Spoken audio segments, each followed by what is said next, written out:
నమస్తే, నేను సిరి. గత ప్రభుత్వ హయాంలో చాలా మంది సోషల్ మీడియాలో చాలా మందిని కించపరుస్తూ బూతులు మాట్లాడుతూ వాళ్ళ ప్రభుత్వాన్ని అంటే ఏదైతే ప్రత్యర్థులు ఉన్నారో వాళ్ళని మాట్లాడుతూ మహిళలను కూడా లేకుండా చాలా జుగుప్సాకరమైన భాషనైతే మాట్లాడిన సంగతులు మనం చూసాము, వీడియోస్ కూడా చూసాము.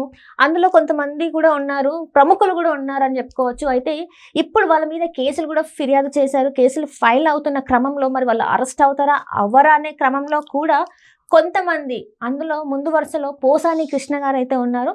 సో ఇప్పుడు ఏంటంటే తను బయటికి వచ్చి మీడియా ముందు మళ్ళీ కూడా అదేలాగా మాట్లాడడం జరిగింది. మరి ఇంతకీ అసలు పోసాని కృష్ణమౌళి గారి ప్రవర్తన ఏంటి అనేది కూడా ఇప్పటికీ అర్థం కాని పరిస్థితి. ఇంకా కూడా అదే విధంగా గతంలో ఎలా మాట్లాడారో ఇప్పుడు కూడా అదే విధంగా మాట్లాడుతున్నారు. సో దీని మీద మాట్లాడడానికి ఈరోజు మనతో పాటు ఉన్నారు ప్రముఖ రాజకీయ విశ్లేషకులు అంకమరావు గారు. నమస్కారం సార్. నమస్తే అమ్మ. సార్, ఇప్పుడు చూస్తుంటే గత ప్రభుత్వంలో సోషల్ మీడియాలో ఎంతమంది ఏ రకంగా మాట్లాడారో మనం చూసాం. మహిళలను కూడా చూడకుండా కూడా మార్ఫింగ్ ఫోటోలు అవి వీడియోస్ ఎలా వచ్చాయో చూసాం. అందులో అంటే మాట్లాడినవి చూసుకుంటే పోసాని కృష్ణమౌళి గారు ఎలా మాట్లాడారో చూసాం. ఇప్పటికైనా కేసులు ఫైల్ అవుతున్నా కూడా వాళ్ళు భయం లేకుండా ఇప్పటికి కూడా చంద్రబాబు నాయుడు గారిని దూషిస్తూ మాట్లాడడం మనం చూసాం. దీన్ని అసలు ఎలా చూడాలంటారు? ముందుగా పోసాని కృష్ణమౌళి అంశం కనుక తీసుకుంటే గతంలో లోకేష్ బాబు అతని మీద పరువు నష్టం దావా వేయడం కూడా జరిగింది. దాని మీద ఒకటి తిరుగుతూ ఆ రోజు పెద్ద రచ్చరచ్చ చేశారు. నన్ను ఏదో చంపాలనుకుంటున్నారు, అది చేయాలనుకుంటున్నారు, ఇది చేయాలనుకుంటున్నారు చెప్పి నానా రకాలుగా మాట్లాడారు. సహజంగా ఏంటంటే మామూలు ప్రజలందరూ ఏమనుకున్నారంటే ఇది వాళ్ళెవరూ చేయరు, తెలుగుదేశం పార్టీ వాళ్ళు, ఇప్పుడున్న ప్రభుత్వం పెద్దలు కావాలని ఇతను బలిపశం చేయబోతున్నారు, ఏదన్నా జరిగితే వాళ్ళే ముందే ప్రణాళిక రచించేసి ఇతను బలిపశు కావడానికి సిద్ధమయ్యి ఆ విధంగా ఏమైనా మాట్లాడుతున్నారనే అనుమానం కూడా వ్యక్తం చేశారు. గతంలో ఎన్నికలు వచ్చినాయి, ఆ పార్టీ అధికారం కోల్పోయింది. ఆ పార్టీ అధికారంలో ఉండంగా ఇష్టారీతిన పవన్ కళ్యాణ్ గారిని, చంద్రబాబు నాయుడు గారిని, లోకేష్ బాబు గారిని చాలా ఇబ్బందికరమైనటువంటి, మీరు అన్నట్టు అది మనం మాట్లాడలేని భాషలో మాట్లాడాడు. సహజంగానే అతను రచయిత, చిత్ర పరిశ్రమలో రచయితగా కొనసాగుతూ తర్వాత నటుడిగా, తర్వాత దర్శకుడిగా అతను అనేక రూపాంతరాలు చెంది మొత్తానికి అయితే ప్రజల్లో పోసాని కృష్ణమౌళి ఒక విలక్షణమైనటువంటి మనిషి అని, అంటే అతను మాట్లాడేది కావచ్చు, లేకపోతే అతను నటించే విధానం కావచ్చు, జనంలో ఒక ముద్ర అంటూ పడిపోయింది. ఆ తర్వాత పనిగట్టుకొని ఎవరైతే ముఖ్యమంత్రులుగా ఉండేవాళ్ళు వాళ్ళందరినీ పొగుడుతూ దినపత్రికల్లో మొదటి అంటే ముఖ చిత్రంలోనే ఆయన వాళ్ళ గురించి ప్రచారం చేసేవాడు అనమాట. అంటే వాళ్ళని ప్రశంసిస్తూ మామూలుగా చేసేవాడు. ఇవన్నీ కూడా గతంలో చేస్తూనే ఉండేవాడు. కానీ ఇలాంటి అసభ్యకరమైన పదజాలాన్ని వాడేవాడు కాదు. అతను ఇష్టమైంది మాట్లాడుకునేవాడు, ఇష్టం లేకపోతే కొన్ని ప్రశ్నలు సంధించేవాడు. కాకపోతే ఏంటంటే మొట్టమొదటి నుంచి కూడా అతను కొంచెం విపరీతమైన ధోరణిలో ఉండేవాడు. సహజంగానే మామూలుగా మన జనాభా ఎట్టాలనుకుంటే కొంతమందిని వదిలేస్తారు. అతను కూడా అలానే వదిలేశారు. అతని గురించి పెద్దగా ఎవరు పట్టించుకోవాలి. దాన్ని అలుసుగా తీసుకున్నాడని అయితే నేను భావిస్తున్నాను. నిస్సందేహంగా మాట్లాడటం వేరు, నువ్వు సమస్యల గురించి మాట్లాడటం వేరు, ప్రజా సమస్యల గురించి మాట్లాడటం వేరు, ప్రభుత్వ వైఫల్యాల గురించి మాట్లాడటం వేరు. కానీ వ్యక్తిగత దోషం అనేది నిస్సందేహంగా అందరం దాన్ని ఖండించాల్సిన అవసరం ఉంది. అతను వ్యక్తిగత దోషం చేస్తున్నాడు, ఇప్పుడు కూడా చేస్తూనే ఉన్నాడు. నాకు ఇప్పటికీ అర్థం కాదు ఏంటి అతని ధైర్యం, ఏంటి అతని తెగింపు, ఎందుకు అలా మాట్లాడుతున్నారు అంటే చంద్రబాబు నాయుడు గారు ఈ కూటమి నన్ను ఏం చేయలేని ధీమాలో ఉన్నాడా, లేకపోతే నేను ఇలానే మాట్లాడతాను ఇంకా రెచ్చగొట్టాలని, రెచ్చగొట్టి వాళ్ళు రెచ్చిపోతే అభిమానులు వచ్చి అతన్ని ఏదన్నా గొడవ చేస్తే దాన్ని అడ్డం పెట్టుకొని రాజకీయ లబ్ధి పొందాలని భావిస్తున్నారా అనేది ఇప్పుడు కూడా అర్థం కాని విషయం. సహజంగానే అతన్ని గురించి పట్టించుకోవడం మానేశారు జనాలు.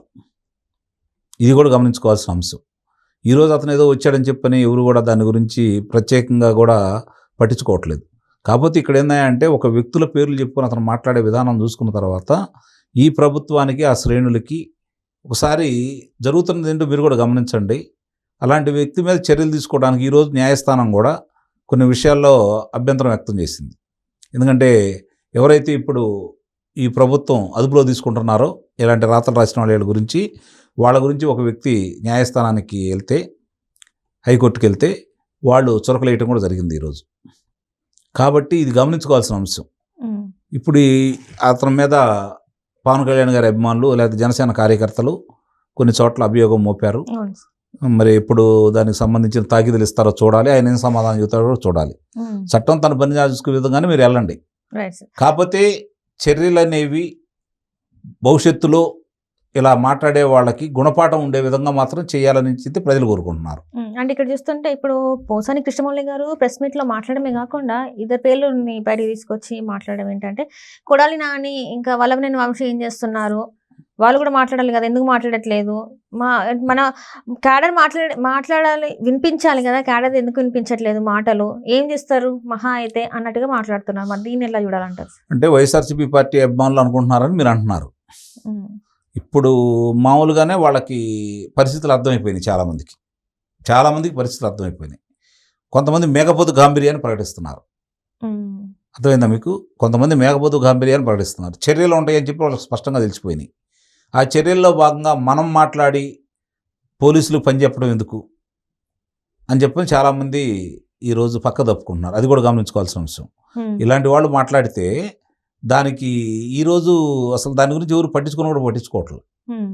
మనం కూడా దాని గురించి ఎందుకు మాట్లాడుతున్నాం అంటే, ఇతను ఏ ధైర్యంతో మాట్లాడుతున్నాడు, ఏది ఇతనికి ఉండదు వెనకమాలి, అంటే ఇతనికి ఏమీ కాదని ధైర్యమా, లేకపోతే దీన్ని న్యాయస్థానాలు కూడా అలా మాట్లాడితే వాళ్ళు కూడా ఒప్పుకుంటారా, అతని మీద ఎలాంటి చర్యలు ఉండవా అనే భావన చాలామందిలో ఉంది. వాస్తవంగా ఇప్పుడు అతను మాట్లాడి గతంలో పవన్ కళ్యాణ్ గారి గురించి మాట్లాడినా, అంతకుముందు చంద్రబాబు నాయుడు గారి గురించి కావచ్చు, లేకపోతే ఈనాడు రామోజీరావు గారి గురించి కావచ్చు, ఏబిఎన్ రాధాకృష్ణ గారి గురించి కావచ్చు, ఆంధ్రజ్యోతి రాధాకృష్ణ గారి గురించి కావచ్చు, నాయుడు గారి గురించి కావచ్చు, వీళ్ళ లోకేష్ గారు, పవన్ కళ్యాణ్ గారు, లేదంటే చంద్రబాబు నాయుడు గారు, వీళ్ళకి సంబంధించిన దాంట్లో చాలా, అంటే అది మనం మాట్లాడటానికి వీల్లేని విధంగా మాట్లాడిన మాట వాస్తవమే. దాన్ని ఈరోజు అన్ని బయటికి తీస్తున్నారు, ఎక్కడెక్కడ ఎప్పుడు మాట్లాడాడు ఏంటని చెప్పని. దాని మీద ఇప్పుడు ఫిర్యాదులు చేస్తున్నారు.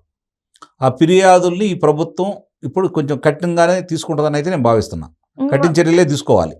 తీసుకుంటేనే మీరు ప్రజలకి మంచి సందేశం ఇచ్చినట్టు. ఇలా వదిలేస్తే ఇలాంటి వాళ్ళు ఇంకా కొంతమంది పుట్టుకుంటూ వస్తారు. ఇప్పటికే వర్రా రాఘవరెడ్డిని అదుపులో తీసుకున్న తర్వాత ఎక్కడ జారిపోవాల్సిన గుంటలు అక్కడ జారిపోయినాయి చాలామందికి. వీడియోలు కూడా పెడుతున్నారు కదా ఇప్పుడు. కాబట్టి ఇప్పుడు ఇతను మాట్లాడాడంటే ఏంటి, ఇది ఏ కుట్రకోణం ఉందని కూడా ఆలోచించాలి. అతని ఏదో తెగింపు, లేకపోతే అతను మాట్లాడేటట్టు మిగిలిన మాట్లాడకుంటే వాళ్ళకి తెలుసు కదా ఏం జరిగిద్దో. మాట్లాడితే ఏం జరిగిద్దో వాళ్ళకి తెలిసి చూస్తూనే ఉండారు. వాళ్ళే అమాయకులేం కాదు, పిచ్చివాళ్ళేం కాదు. అధికారం ఉంది కాబట్టి మాట్లాడారు కొన్ని రోజులు. అధికారం శాశ్వతం అనుకుని మాట్లాడారు కొంతమంది.